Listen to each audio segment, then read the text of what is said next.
You might say that I was born with a silver spoon in my mouth because my name is Victoria. Although we weren't extremely wealthy or anything, I had a really nice upbringing.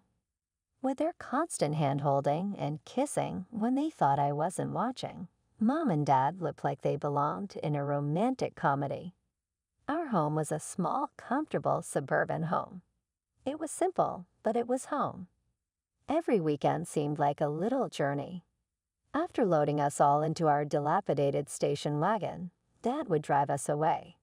Sometimes they went hiking in the state park nearby, and other times they went to the local movie theater to see the newest blockbuster. School was just that, school. I was just your typical student attempting to make my way through the maze of puberty. I wasn't the popular kid, but I also wasn't the outcast. There weren't many of my buddies. Genuine pals, not the phony ones that only visit when it suits them. Exams, embarrassing school dances, and late-night study sessions driven by junk food and excessive coffee made high school go by in a flash. Graduation was approaching before I realized it. A pile of college brochures was arranged in front of us as my parents and I sat at the kitchen table. "So, Vicky, any idea what you want to do with your life?" Dad said, holding his reading spectacles on the point of his nose. I inhaled deeply. This was it, the moment I had been anticipating and dreading.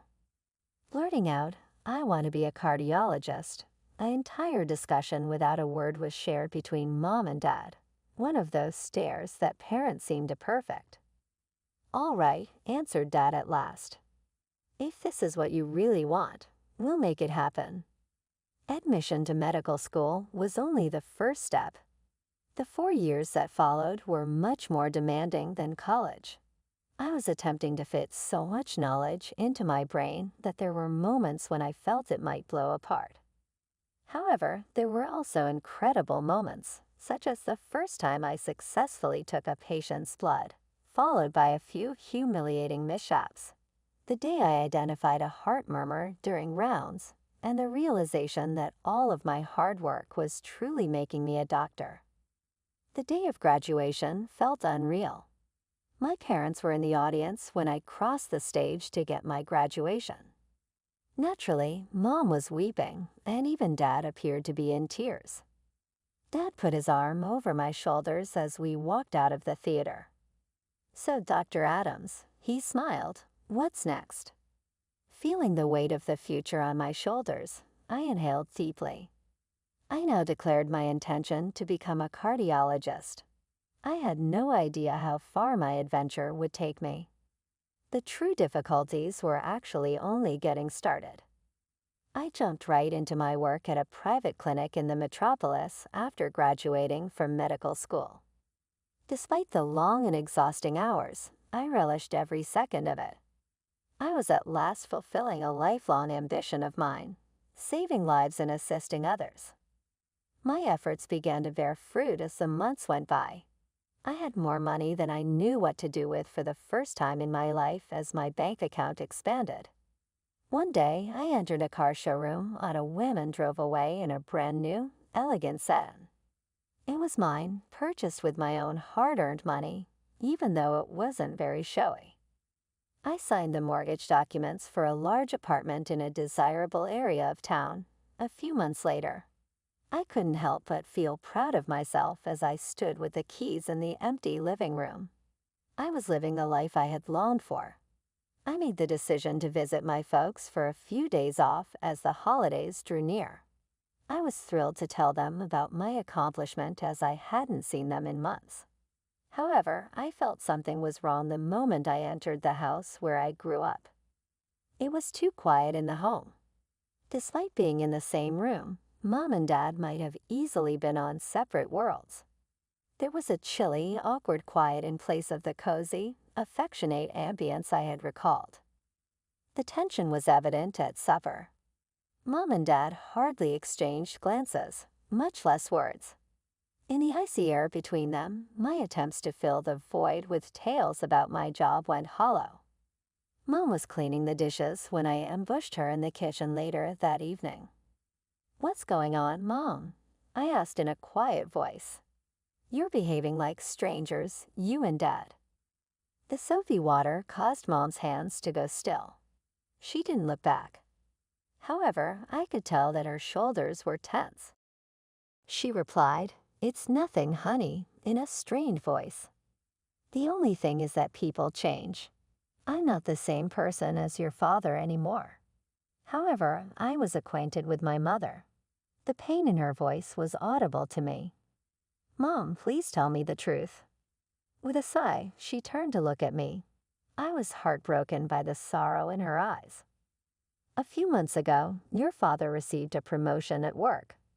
A young woman who worked as a personal assistant arrived with it." I felt sick to my stomach. "Mom, are you saying?" With tears in her eyes, she nodded. "He has been increasingly staying late at work. She may be his mistress, in my opinion." It seemed as though someone had hit me in the stomach. Was my father, whom I had always looked up to, having an affair with my mother? It seemed impossible. I said, "I'm going to talk to him," as my chest grew irid. "How dare he do this to you?" "No, Victoria," my mother murmured, taking hold of my arm. "I've made up my mind. I intend to submit a divorce petition. I spoke with a lawyer, and everything is set up." I gazed at her in disbelief. "Divorce? Can't you figure it out, though?" She gave a sorrowful grin. "My dear, there are certain things that are unfixable. Furthermore, I don't want you to become entangled in this. Your father is not someone I have any animosity toward, and I don't want you to either. These things do occur in life. We must have empathy." Her composure in the face of all of this astounded me. I would be heartbroken and incensed if it were me.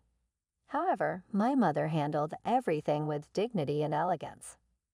Devastation followed the divorce, which struck like a hurricane. Bless her heart, Mom, she didn't give up easily. She wanted more restitution for Dad's adultery and half of everything. Dad, he must say, didn't argue. He made the payment without any hassle. The true kicker, though, Dad married his helper before the divorce papers were even dry. His mistress. This is my new stepmother. I saw her and almost choked. She was just a few years older than me, and for heaven's sake, she was 22 years younger than Dad. Although I didn't want anything to do with her, she was more like a friend to me than my stepmother. I avoided contact and only spoke with Dad and his kid bride when it was absolutely necessary. Seeing him with her was painful because it showed how fast he had moved on while Mom was still grieving. Life threw me another curveball just when I thought things couldn't be any more confusing. I received a job offer from a renowned clinic in a different city. 2 years, excellent compensation, and the opportunity to train under one of the nation's most prominent cardiologists, Dr. Harriet Chen. The chance was once in a lifetime. As soon as I heard the news, I called Mom. "That's wonderful, sweetheart," she said with sincere delight. "You must accept it. This might have a significant impact on your career." Her excitement was contagious. Excitement sprang up inside of me for the first time in months. This was my opportunity to start again, away from the turmoil. Dad contacted me the next day, so I guess word got around about my upcoming transfer. "Vicky," he murmured in a tentative tone. "I've heard you're relocating. Yes, Dad received a fantastic job offer." He interrupted me. "Listen, I have a question for you. I mean, it's a little uncomfortable. Things aren't going well at work. My income has decreased. While you're away, is it possible for Sarah and I to use your apartment and maybe borrow your car?" I couldn't speak. He had the audacity to ask this after everything that had transpired. "I'm not sure, Dad. I must give it some thought." With my head spinning, I hung up. He was still my father, even if I wanted to tell him to go lost. I feared Mom's response to my surprise, so I called her. She was at ease. "It's your apartment, your car, Victoria," she said. "You are an adult. What you do with your belongings is up to you. Whatever you decide, I won't take offense. Her maturity made me feel insignificant and inconsiderate. I agreed over the phone with Dad after a restless night. It seemed unreal the day I turned over the keys. Sarah had this smug expression that made my skin crawl, but Dad looked guilty. Sarah spoke out as I gave the keys to Dad. "Well, isn't that pleasant? The keys are at last being returned to their proper owner." She smiled sulkily and nodded at Dad. I looked at her and then at Dad, feeling confused and angry. Dad swiftly drew me away. "Vicky, honey," he said in a whisper, "I need your cooperation. It's possible that I informed Sarah that I owned the vehicle and flat, and that I had just been letting you use them." I couldn't believe what I was hearing, so I stared at him. I had always liked this man, so why was he asking me to lie? To act as though I hadn't put forth a ton of effort to get all I owned. Something shattered inside of me at that very instant. The last vestige of my father's respect disappeared. I decided after glancing at him, this guy posing as my father. I turned and left my own flat without saying anything. I was flying to a new city 2 days later to start a new life. I felt as though a burden had been lifted as the aircraft took off. I wouldn't have to endure any of this turmoil for 2 years. I could concentrate on my career and my goal of being the greatest doctor I could be. The 2 years spent in the new city seemed to go by quite quickly. Our weekly Skype chats served as a lifeline to my mother, allowing me to stay in frequent contact. As she created her new life, she always looked better, her eyes regaining their glitter. Dad, however, was another matter. We just made audio calls. He said he was unable to understand all of this new video technology. I refrained from pushing it. It was difficult enough to hear his voice. Seeing him with his new wife made me question if I could manage it. I was conflicted when I returned to my hometown when my contract expired. I dreaded the family trouble I had left behind, but I was eager to go back to my former clinic.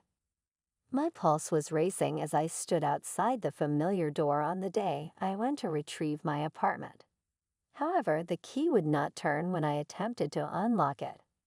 I scowled and gave a loud knock. The door opened and Sarah's irritated visage appeared. "Oh," she uttered firmly, "it's you." I halted in shock as I shoved past her and entered the flat. It was a completely different place. My subtle, subdued colors were gone to be replaced with gaudy, eye-strainingly brilliant hues. My tastefully selected furniture was gone, replaced with contemporary items that terribly mismatched the overall style. The biggest surprise, though, was entering my former bedroom. With a cot and change table, it had been converted into a nursery. "What the hell is this?" I turned to Sarah and demanded. She put a hand on her extremely pregnant tummy and grinned.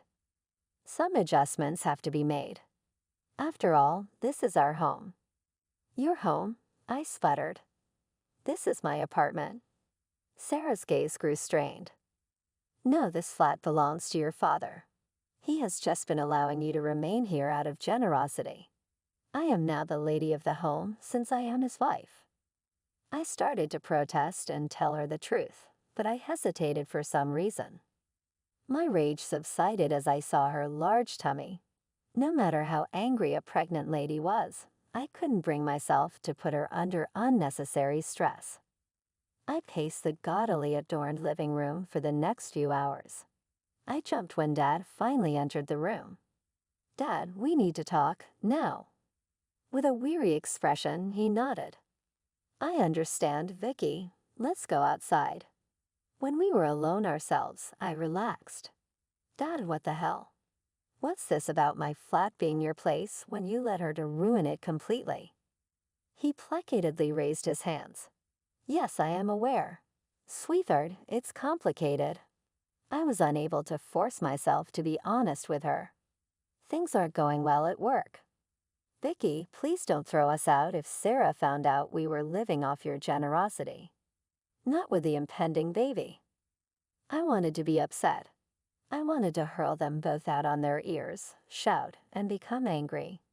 But I couldn't do it when I saw my father, this shattered, begging image of the powerful man I knew. "Fine," I said through gritted teeth. "We'll figure something out." Relief washed over his face. "Thank you, sweetheart." "Oh, and there's one more thing," he added. I braced myself. "I may have given Sarah your car when I found out about the baby. I wanted to do something nice for her.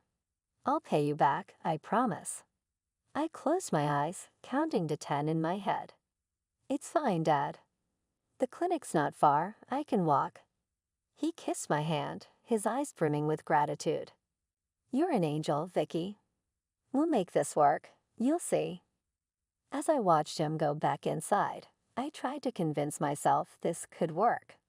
I'd be at the clinic most of the time anyway. Maybe I could even learn to get along with Sarah. I threw myself into work with renewed vigor.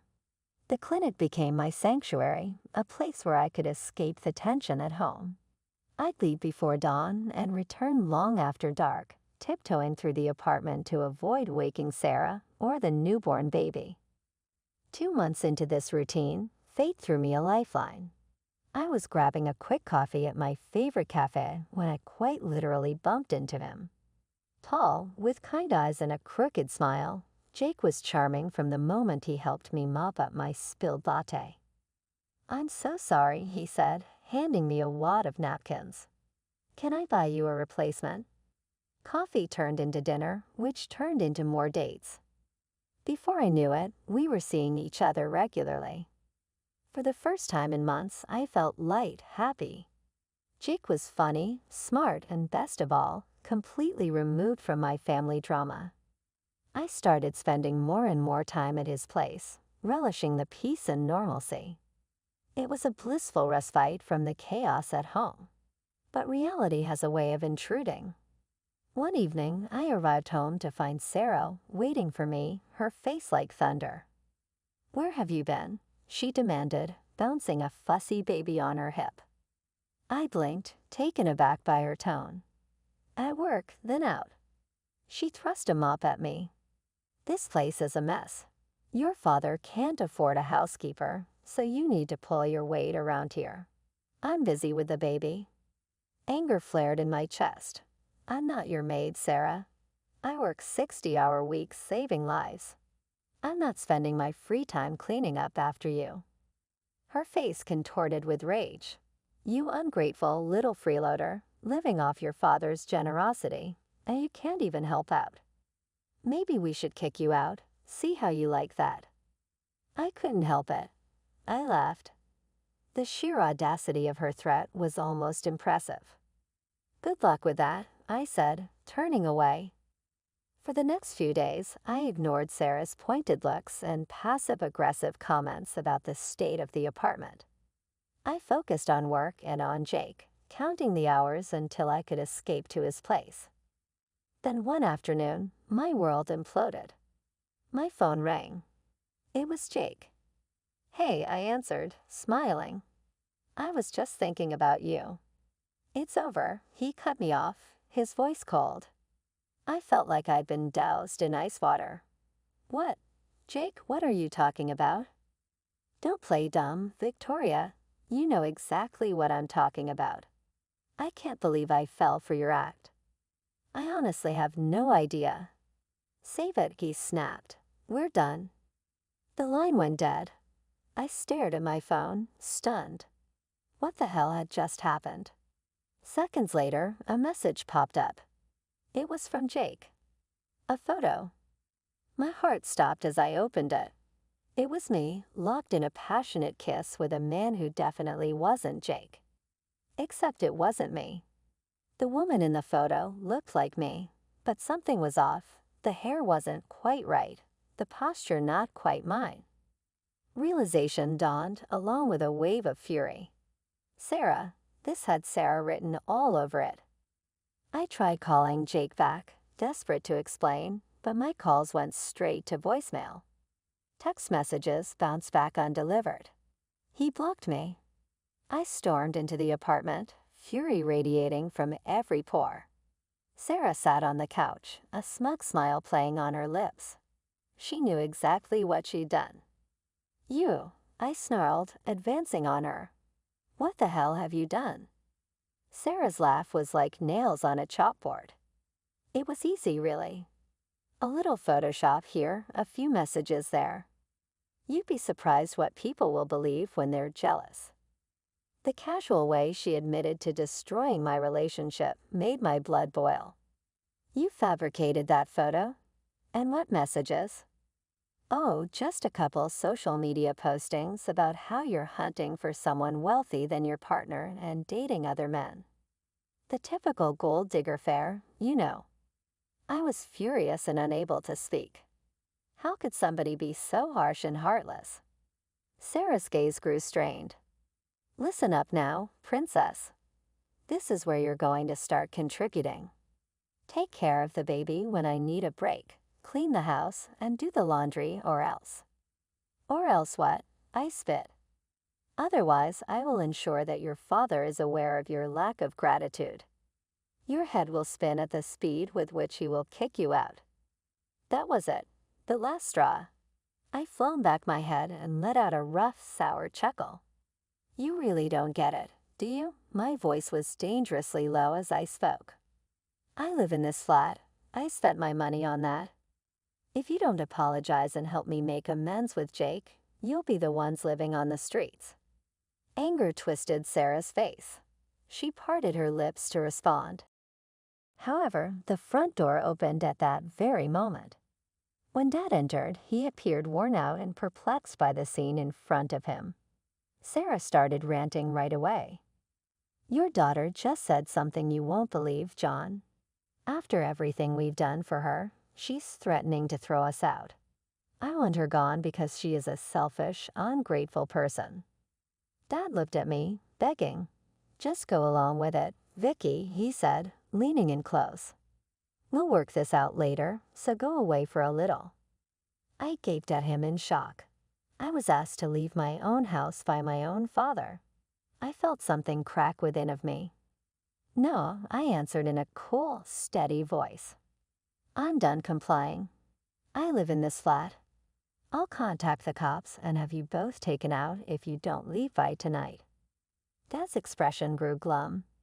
"Following all that I've done for you? By allowing you to live here for free and use my car, I've more than made up for the money I spent on your schooling and fancy medical degree." I said, "We're there now. Leave." Sarah was yelling profanity. I refused to listen to Dad's attempts to reason with me. As they packed their belongings, Sarah alternated between yelling at me and crying uncontrollably while I stared in stony silence. Dad gave me one final look as they left the house. "Victoria, you'll regret this. Take note of what I say." My just regained flat seemed eerily quiet. I was struck with a strong sense of resolve as I sat there surrounded by the gaudy relics of Sarah's decorating binge. No more giving up anything. No more modifying my life to fit in with the deceptions and manipulations of others. Now was the moment to take charge. I took up my phone with trembling hands and dialed my mother, the one person I knew I could always rely on. My voice cracked as I continued, "Mom, I need to talk to you." I let it all out, the deception, the manipulation, the last altercation. My frazzled anxieties were calmed by Mom's careful listening. When I was done, she replied, "Oh, honey, I'm so proud of you for defending yourself. You made the correct decision." Her remarks felt like a comforting hug. "Thank you, Mom, but Jake is no longer with me." Everything was wrecked by Sarah. The person on the other end of the line paused. "Perhaps not. Give me the number for Jake." "Mom, what are?" "Believe me, my love, I'm capable." I handed her the number in a confused but optimistic manner. Mom texted me the next day to ask if we might meet at our favorite cafe. My heart almost stopped on the way there. Jake was seated across from my mother. With a playful twinkle in her eye, Mom gestured for me to approach. "Victoria, please sit." I was just enjoying a nice conversation with Jake. Mom told the entire arranged story over the course of the following hour, including Sarah's falsehoods and Dad's deceit. Jake listened with a look of surprise, rage, and embarrassment on his face. Jake looked to me once Mom was done, regret shining in his eyes. "I'm very sorry, Victoria. I ought to have trusted you. I ought to have given you an opportunity to clarify." The pain was still fresh, but I wanted to forgive him.